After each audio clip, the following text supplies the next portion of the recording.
Pada bagian pertama, Laurence dan Midorie membagikan kisah mereka dari mulai mengenal musik hingga menjadi guru piano saat ini. Mari kita simak perbincangan bagian kedua dengan Laurence dan Midorie. A very interesting guest because both of them and I myself came from a different city. So Midorie and I was born in Medan, and then Laurence in Hong Kong, and both of them now resides in Singapore, and I'm in Jakarta. Okay, I want to know about the music environment from the cities that you came from. How was it? Maybe Laurence starts from Hong Kong. How was it? Yeah, how was it and how is it now? Okay, so to me, music is a product. It's a kind of a culture on top of the economy. So that means it's like when the economic growth better, and the musical industry will go even better. So in Hong Kong, because it is a financial center in the Asia, so that's where the economy, the fastest economic growth over there. So the musical industry also is booming pretty fast. Yeah.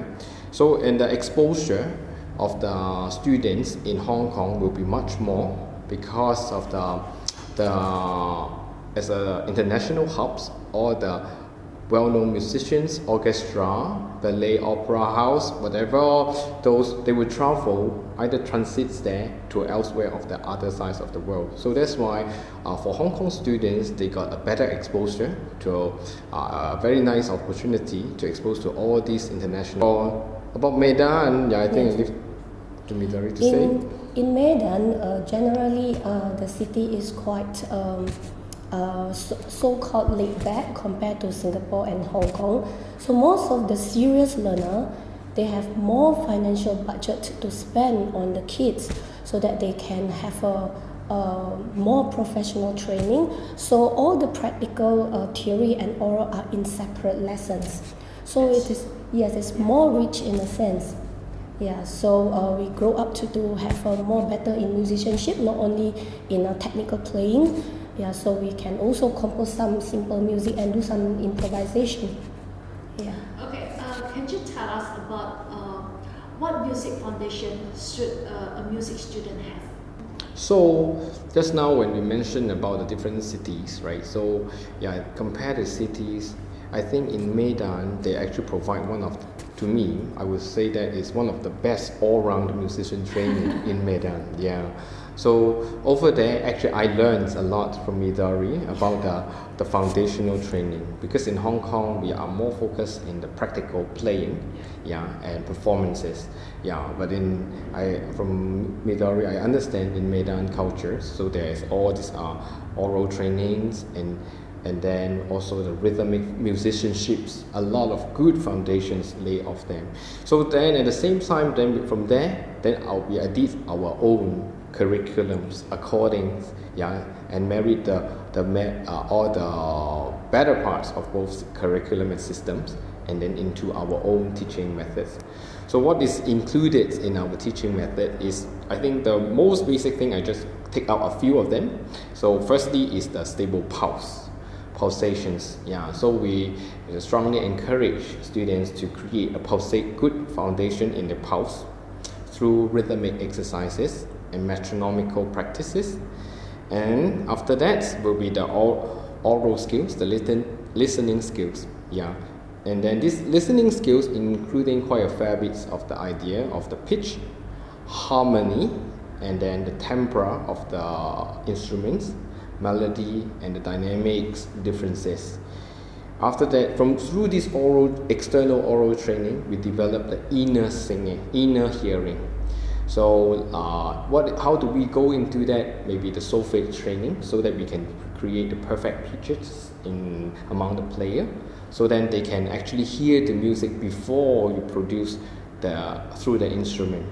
This idea is actually learning from solfege learning as well as my trombone experience, because when we play, we have to have the notes in our head before we actually play it out, so that it will be in tune right away to blow out from our mouth.